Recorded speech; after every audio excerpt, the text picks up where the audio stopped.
Hello students of class 11th economics बेटे, जैसे कि आपका चैप्टर नंबर 5 डिमांड कॉन्टीन्यूटी में है, जिसमें बेटा हम आपका डिमांड फंक्शन कर रहे हैं, जिसमें बेटा मैंने आपको इंडिविजुअल डिमांड फंक्शन के 2 पॉइंट्स के बारे में समझा दिया है। एक तो प्राइस ऑफ रिलेटेड गुड्स और एक price of on price of the commodity. अब बेटा मैं इस लेक्चर में आपका इनकम, टेस्ट और एक्सपेक्टेशन के बारे में बात करूँगी। तो देखो बेटा, इसमें नंबर 3 के ऊपर है इनकम ऑफ द कंज्यूमर। ठीक है, इनकम को समझने से पहले आपको इन्फीरियर गुड्स और जो है नॉर्मल गुड्स, इनके बारे में समझना पड़ेगा। तो देखो बेटा, सबसे पहले मैं आपको इन्फीरियर गुड्स और नॉर्मल गुड्स के बारे में समझाती हूँ। नॉर्मल गुड्स क्या होती हैं? काफ़ी हाई ब्रांड की और काफ़ी महंगी चीज़ें, उसको बोलते हैं नॉर्मल गुड्स। इन्फीरियर गुड्स होती हैं जो ठीक ठीक से ब्रांड की होती हैं और सस्ती होती हैं। ठीक है ना। तो देखो, जब हमारी इनकम बढ़ेगी तो ऑब्वियस है हम किसकी डिमांड ज़्यादा करेंगे? हम जो है ना वो ब्रांडेड चीज़ें उनकी डिमांड करने लगेंगे, है ना। हम ब्रांडेड चीज़ों की डिमांड करने लगेंगे, हम महंगी चीज़ें खरीदने लगेंगे, हम अच्छी क्वालिटी की चीज़ें खरीदने लगेंगे, है ना। अगर हमारी इनकम अच्छी हुई। अगर इन्फीरियर गुड्स यानी कि हम ठीक ठीक प्राइस की चीज़ें खरीदेंगे, हम ज़्यादा महंगी नहीं खरीदेंगे, हम सस्ती चीज़ों की डिमांड कम कर देंगे अगर हमारी इनकम ज़्यादा हुई तो। मतलब जो इनकम के हिसाब से ही आप नॉर्मल गुड्स और इन्फीरियर गुड्स की डिमांड करते हो। अगर आपकी इनकम अच्छी है तो आप नॉर्मल गुड्स की डिमांड करोगे, अगर आपकी इनकम कम है तो आप इन्फीरियर गुड्स की डिमांड करोगे। अब नॉर्मल गुड्स का इनकम के साथ जो है पॉजिटिव रिलेशनशिप होता है। पॉजिटिव यानी कि इसकी कर्व जब मैं बनाने बैठूँ तो ऊपर जाएगी, अपवर्ड कर्व जाएगी, पॉजिटिव रिलेशनशिप इसको बोला जाता है। ठीक है ना, कि कर्व इसकी ऊपर तरफ बनेगी, पॉजिटिव रिलेशनशिप पाया जाएगा। पॉजिटिव रिलेशनशिप का मीनिंग क्या है? कि जैसे जैसे डिमांड बढ़ेगी जैसे जैसे आपकी इनकम बढ़ेगी वैसे वैसे आप इन चीज़ों की डिमांड बढ़ा दोगे, और जैसे जैसे आपकी इनकम कम होगी आप इन चीज़ों की डिमांड कम कर दोगे। इन्फीरियर गुड्स का नेगेटिव रिलेशनशिप होता है। नेगेटिव का क्या मतलब है? कि जब आपकी इनकम बढ़ती है तो आप इन्फीरियर गुड्स यानी कि सस्ती चीज़ों की डिमांड कम करते हो, जब आपकी इनकम कम होती है तो आप सस्ती चीज़ों की डिमांड ज़्यादा करते हो। तो इसलिए इसका पॉजिटिव और इसका नेगेटिव रिलेशनशिप होया जाता है। अब देखो क्या, normal goods are those, normal goods वो होती हैं in case of which there is a positive relationship, जिनमें पॉजिटिव रिलेशनशिप पाया जाता है इनकम का और डिमांड का। ठीक है, कि जैसे जैसे आपकी इनकम बढ़ेगी आप इन चीज़ों की, महंगी चीज़ों की डिमांड ज़्यादा करोगे, ब्रांडेड चीज़ों की डिमांड ज़्यादा करोगे। Other things remaining constant, quantity demanded increases in response to increase in consumers income. ये देखो, इनकम बढ़ने के साथ इनकी डिमांड भी बढ़ती जाती है, तो इसको बोलते हैं पॉजिटिव इफेक्ट। तो इनकम इफेक्ट पॉजिटिव पड़ता है। ठीक है, नॉर्मल गुड्स शायद हो भी सकती है और शायद नहीं भी, हमारी ज़िंदगी के लिए इतनी इंपॉर्टेंट नहीं होती। अब हमें चीज़ें चाहिए, ब्रांडेड तो नहीं, ये तो नहीं हो सकता ना। ठीक है ना, कि हम ब्रांडेड चीज़ को ही यूज़ करें। तो normal goods may not be essential of life, वो ज़िंदगी के लिए ज़रूरी भी हो सकती है और नहीं भी। ठीक है, आगे देखो, in case of normal goods, normal goods की केस की बात करें तो there is always inverse relationship between price का और डिमांड का तो उल्टा ही रिलेशनशिप होता है। वो तो हमने इस चैप्टर में भी पढ़ा है कि प्राइस और डिमांड का तो रिलेशनशिप हमेशा उल्टा रहेगा। ठीक है, वो तो नेगेटिव ही रहेगा, लेकिन इनकम का और डिमांड का रिलेशनशिप पॉजिटिव है। इस मामले में इस तरफ इनकम का और डिमांड का पॉजिटिव रिलेशनशिप है। ठीक है, कि जैसे जैसे हमारी इनकम बढ़ेगी वैसे वैसे हम इन चीज़ों की डिमांड बढ़ाएंगे।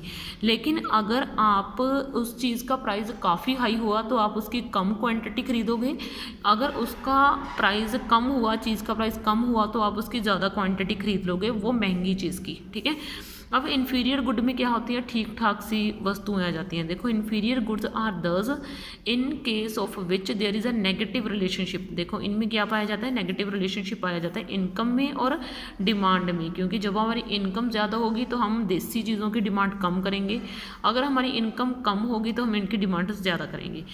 तो अब देखो, जैसे जैसे ये देखो डिमांड डिक्रीज़ होती जाती है जैसे जैसे कंज्यूमर की इनकम इंक्रीज़ हो जाती है इन चीज़ों को लेके, तो इसका तो इफेक्ट नेगेटिव ही रहता है।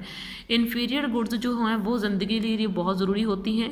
ठीक है, चाहे वो किसी ब्रांड की नहीं है। इन अदर वर्ड्स अगर हम बोलें तो people buy inferior goods largely because these are essential of life. ठीक है ना, जैसे ग्रेन, कोर्स ग्रेन का मीनिंग होता है मतलब सिंपल सा अनाज, जिसको जो हाई ब्रांडेड अनाज नहीं, जैसे सिंपल चावल, कोई ज़्यादा महंगे वाले चावल नहीं, ठीक है ना। कोर्स क्लोथ यानी कि सिंपल से देसी से कपड़े, कोई ज़्यादा हाई ब्रांड के कपड़े नहीं, ठीक है ना। अब देखो फोर्थ में क्या है, अगर हम इन्फीरियर गुड्स की बात करें तो इसका भी इन्वर्स रिलेशनशिप हो भी सकता है और नहीं भी, ठीक है ना। तो लेकिन ये मैं आपको समझा दूंगी। तो आगे देखो टेस्ट एंड प्रेफरेंस। अब टेस्ट एंड प्रेफरेंस क्या होता है, आप कोई भी चीज़ खरीदते हो तो आपका उसमें इंटरेस्ट होना ज़रूरी होता है ना। तो the demand for goods and services also depend on individuals taste and preference. आप कोई भी चीज़ खरीदते हो आपका उसमें इंटरेस्ट होना ज़रूरी है, ठीक है। Taste and preference of the consumer are influenced by advertisement. और ठीक है, और इसको कौन प्रभावित करता है, एक व्यक्ति की डिमांड को, एक व्यक्ति की डिमांड को प्रभावित करती है एड प्रभावित करती है। Change in fashion, climate, new invention etcetera, है ना। आपका मौसम में बदलाव हो गया, है ना, जो फैशन में चेंज आ गया या नई खोज हो गई किसी चीज़ को लेके, कोई नया ट्रेंड आ गया तो हम उसके हिसाब से चलते हैं, है ना। हम उसके हिसाब से डिमांड कम या ज़्यादा करते हैं।